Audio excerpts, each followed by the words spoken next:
నమస్తే అండి.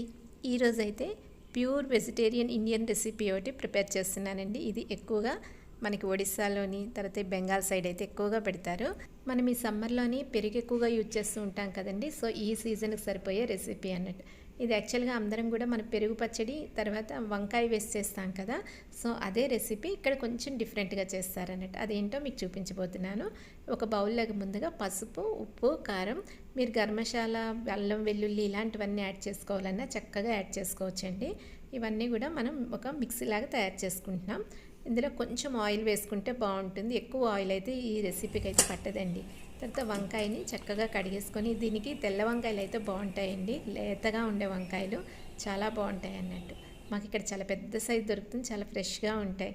వీటిని చక్కగా కడిగిన తర్వాత చిన్న స్లైస్లా కట్ చేసుకోవచ్చు, లేదంటే మనం మామూలు కర్రీకి యూజ్ చేస్తాం కదండి, అలా కూడా కట్ చేసుకోవచ్చు. కట్ చేసిన తర్వాత ఈ మనము ఉప్పు కారం వేసాం కదా, అందులో వేసుకొని కలిపేసుకొని పక్కన పెట్టేసుకుంటామండి. తర్వాత ప్యాన్లోకి కొంచెం ఆయిల్ చూసారు కదా ఎంత తక్కువ వేసానో, అది వేసుకొని మనం వంకాయలు ఉప్పు కారం పట్టించి ఉంచుకున్నాం కదండి, దాన్ని ఇందులో వేసుకొని కొంచెం మగ్గించుకోవాలండి. ఇవి లేతగా ఉన్నాయి కాబట్టి మనకి వితిన్ 5 మినిట్స్లో రెడీ అయిపోతుందండి. ఈ కర్రీ అయితే మనకి ఎక్కువ టైం పట్టదు అన్నట్టు, చిటికలో చేసేయచ్చు. ఇవి వేగిన తర్వాత పక్కకు తీసి పెట్టేసుకోవాలండి. తర్వాత ఇందులోకే మరి కొంచెం ఆయిల్ వేసుకొని ఇప్పుడు పోపు పెట్టుకుంటామన్నట్టు. ఆవాలు, జీలకర్ర, ఎండుమిరపకాయలు, పచ్చిమిరపకాయలు, కరివేపాకు, మనకి పోపుకి కావాల్సినవన్నీ వేసుకోవచ్చండి. కొంచెం మినపప్పు కూడా వేస్తానన్నట్టు, టేస్ట్ బాగుంటుంది, వాసన కూడా బాగా వస్తుంది కదా, అందుకని చెప్పి. తర్వాత ఇందులో వెల్లుల్లిపాయలు అయితే వేయరండి. వెల్లుల్లిపాయలు లేకుండా చేసుకున్న రెసిపీ అన్నట్టు. ఇక్కడ ఎక్కువగా వెల్లుల్లి లేకుండా చేస్తారు. సో ఇది చాలా టేస్టీగా ఉంటుంది. ఇలా చేసుకున్న వెల్లుల్లి కావాలనుకునే వాళ్ళు వేసుకోవచ్చు. ఇప్పుడు పెరుగు తీసుకొని, అంటే మనకి వంకాయకి సరిపోయినట్టు పెరుగు తీసుకొని దాంట్లోకి ఉప్పు, కొంచెం కారం వేసి కలిపేసుకోవాలండి.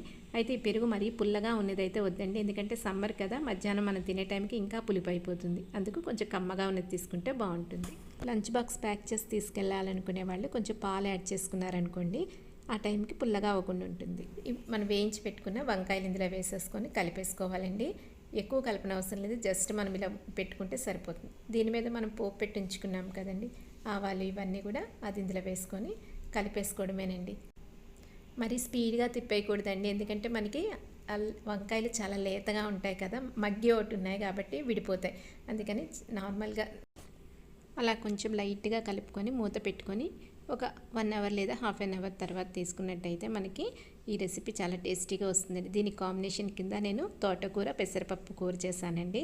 తర్వాత సమ్మర్లోని కదండి, అందుకని ఇది మధ్యాహ్నం పూట తింటే చాలా చల్లగా ఉంటుంది. రోటీల్లోకి కానీ రైస్లోకి కానీ చాలా బాగుంటుంది. నచ్చిందండి వీడియో? నచ్చితే లైక్ చేయడం మాత్రం మర్చిపోకండి. Thank you for watching.